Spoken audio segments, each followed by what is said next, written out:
Alors ici, on va voir un immeuble qui a été squatté. Donc je vais vous expliquer comment ça s'est dégradé, comment ça en est arrivé là, à ce qui tout qui soit détruit, etc. Donc voilà dans l'état où là c'est un couloir qui donnait sur une cour, dans l'état dans lequel il a tout laissé. Une fois qu'il a été expulsé, bien sûr, donc il a pété les poignées de porte, sinon c'est pas marrant. Il a arraché le luminaire, il a pété ici. Voilà, il a enlevé le sol, l'isolation. Il a même enlevé l'isolation. Là, il a laissé un peu de parquet, mais ils ont pissé et chié dessus. Ils ont fait des tas comme ça. Bien sûr, c'était un hydra. Comme ils n'ont pas aéré l'humidité là en haut. Voilà l'état de la cuisine. Alors ici, comme on peut le constater, ils ont tapé au marteau sur tous les rebords pour pas qu'on récupère les plans de travail, hein, bien sûr, tout simplement. Ils ont voilà, dégradé tout ce qu'ils pouvaient dégrader, volé tout ce qu'ils pouvaient voler. Voilà la salle de bain. Bon, voilà. Ici, il y avait un squat de rats aussi en même temps. En plus du squatter, il y avait un squat de rats. Donc là, voilà, ils n'ont pas réussi à enlever ce parquet. Donc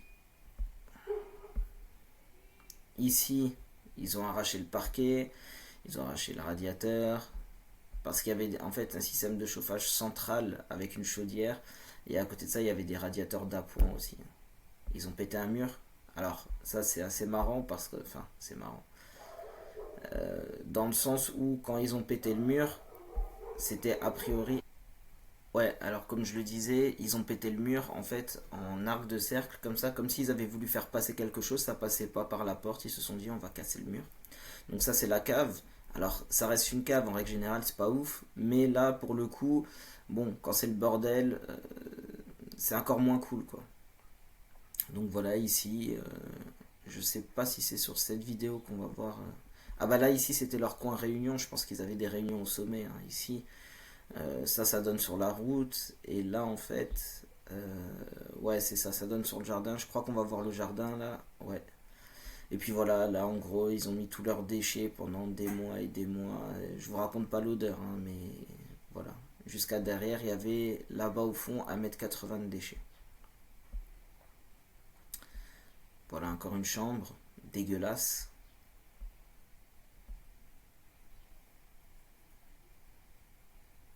Une autre chambre, dégueulasse aussi. Donc à la base, c'était un immeuble qui valait 200 000 euros. Le propriétaire avait des dettes. Il a été acheté à 75 000 euros.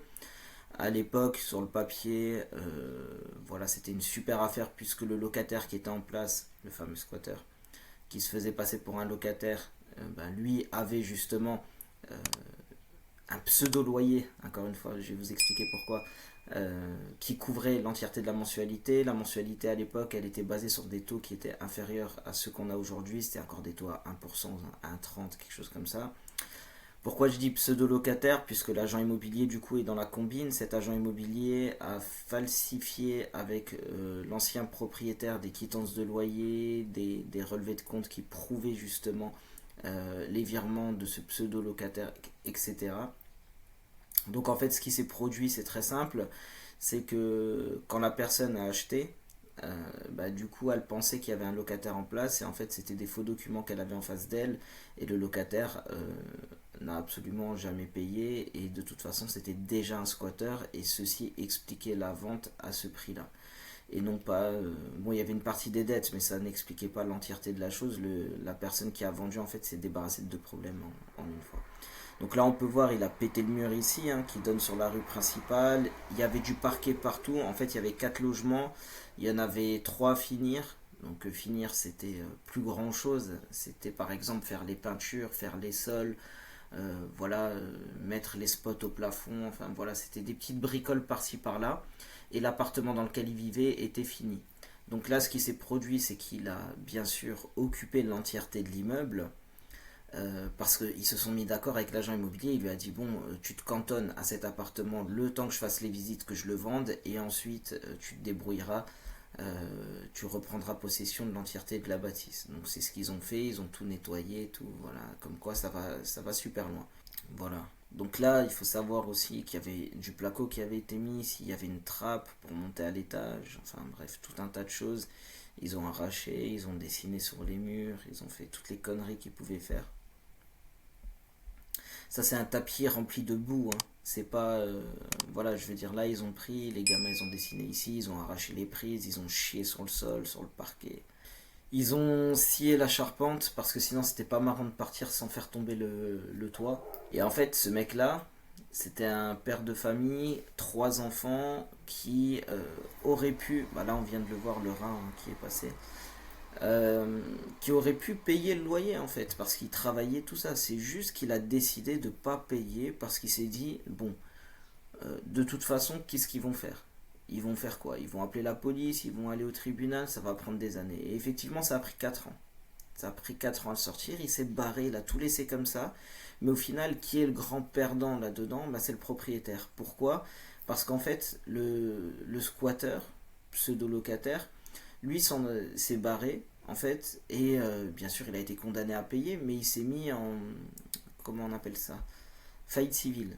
Donc il s'est mis en faillite civile, donc il est plus solvable, voilà, et donc sa dette a été annulée. Et donc ce mec-là, aujourd'hui, il doit certainement squatter ailleurs, et il va recommencer pendant quelques années à faire ça. Et je veux dire, aujourd'hui, les propriétaires, c'est un petit peu toujours pareil, c'est quand les personnes qui entreprennent quelque chose, les personnes qui font quelque chose, qui sont toujours mal vues parce qu'il y a un petit peu de réussite, et du coup on aide toujours les personnes euh, à rester dans leur confort, dans leur, euh, on va dire, comment je pourrais dire ça, dans le fait de profiter un petit peu quand même quelque part.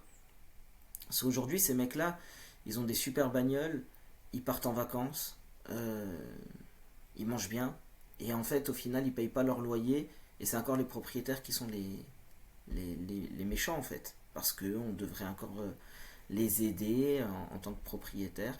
Parce que peut-être que ces gens-là, parce qu'il faut savoir qu'il y a des lois aussi qui sont faites de si le locataire se blesse, enfin le squatteur se blesse dans votre logement, vous devez même lui payer des indemnités. Donc ça, enfin, c'est catastrophique quoi. Voilà. Donc ça c'était une cuisine à l'époque, ce qu'il en reste, enfin, catastrophique. Salle de bain, je sais pas comment il faisait pour prendre sa douche là-dedans. Ça c'est un autre angle du salon. Enfin voilà, il dormait même ici. On voit bien les traces ici sur le mur et tout. Enfin bref. Et des enfants en bas âge, hein. Je parle pas des enfants adultes ou quoi. C'était des enfants, il y avait un nouveau-né, tout ça. Et ces personnes-là, en fait, moi je me demande ce que les services sociaux font, quoi. Voilà. Donc là, ils ont enlevé bien sûr le truc, le cache. Ici, ils avaient rajouté une cheminée qui était absolument pas conforme, qui aurait pu prendre feu à n'importe quel moment ou dégager du monoxyde, etc. Là, le fameux mur dont je vous parlais tout à l'heure, où ça passait pas par la porte, ils ont pété le mur. Voilà. Donc ça, c'est la vidéo de quand les lieux ont été découverts.